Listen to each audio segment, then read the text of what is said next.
I'm about ready to hit you with the purple light. But once you're hit with the purple light, there's no going back. Are you with me?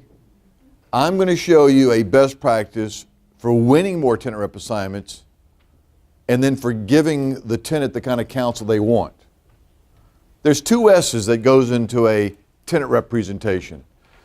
The first S is style points. You articulate the way you're going to represent them differently than your competition. And then the second S is substance.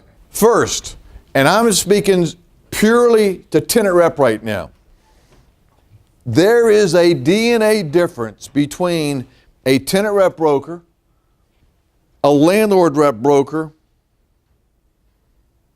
and a capital markets broker. There is a difference.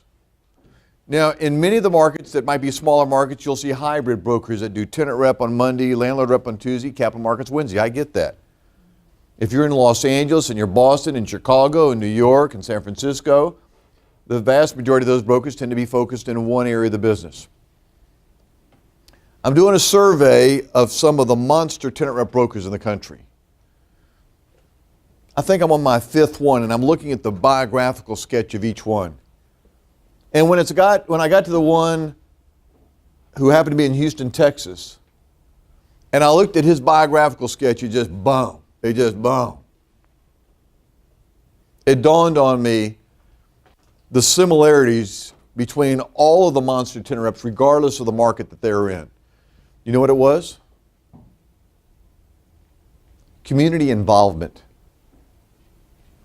Big brothers, big sisters, United Way, chairman of the such and such committee. And they weren't joiners for the sake of just hoping to pick up some business. They were visible.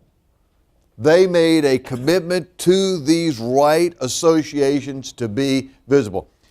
If you look at some of the better landlord reps, they tend not to join as many groups or associations as a tenant rep. It's just a fact.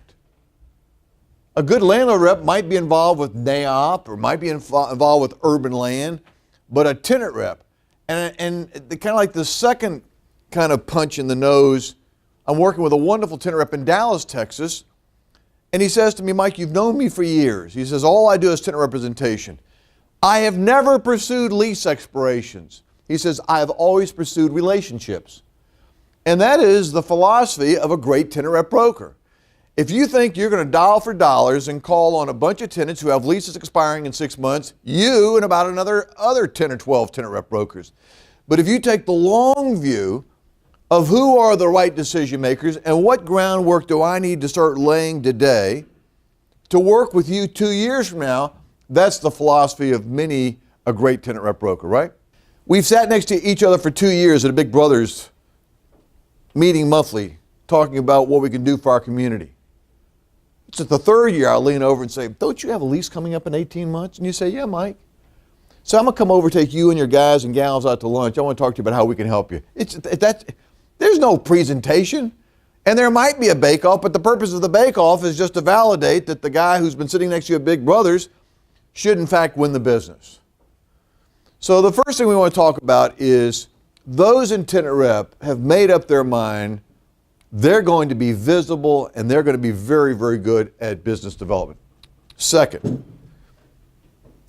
they're going to be students of the market. One of the reasons that a tenant is hiring them is to know where deals are being done. And, you know, we talked about CareerOneStop.com already because they have identified the fast-growing industries. A great tenant rep broker will always say, here are the 3 or 4 fastest-growing industries in our business.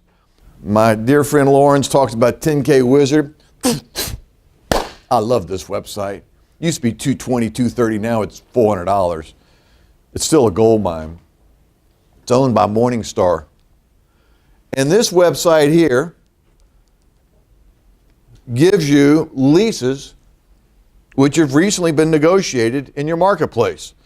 So you can go to 10K Wizard, you can put in the ticker symbol of Bank of America, you can put in Los Angeles, and up pops leases. And you're going to find out when does a lease expire. You're going to find out what landlords have done. Because I know this is hard to believe, but oftentimes landlords say, we don't do that, we don't do that. But you've read a lease where 6 months ago they just did it. So a good tenant rep broker doesn't just go off of hearsay, they know what's being done. One of the absolute best tools, particularly in a soft market, is the blend and extend business that tenant reps engage in. This is where they know you have 2 years remaining on your lease. They know you're paying 30% above the market. They don't make a phone call to you and say, would you like to expand? They know where the market is. Their call goes like this: do you have any interest in reducing your present cost of occupancy? What do you think almost every single tenant says when you ask that question? Do you have any interest in reducing your present cost of occupancy?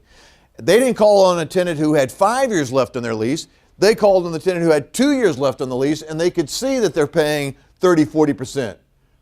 So if I was a senior tenant rep broker and I had a young associate tenant rep on my team, I'd say, Greg, what I want you to do is go through these 20 leases and find the 3, because statistically there's going to be 3 that have 2 years remaining. Look at the rent that they're paying, compare that to where the market rent's going to be, and those are the ones I want you to bring to my attention first.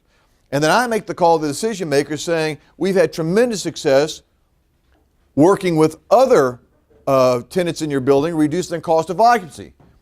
Would you share with me the benefit if you could increase your cash flow? Which is a ridiculous question to ask because it's so self-evident. They'll say that we could do all kinds of things. So this is one of my favorite tools for research purposes.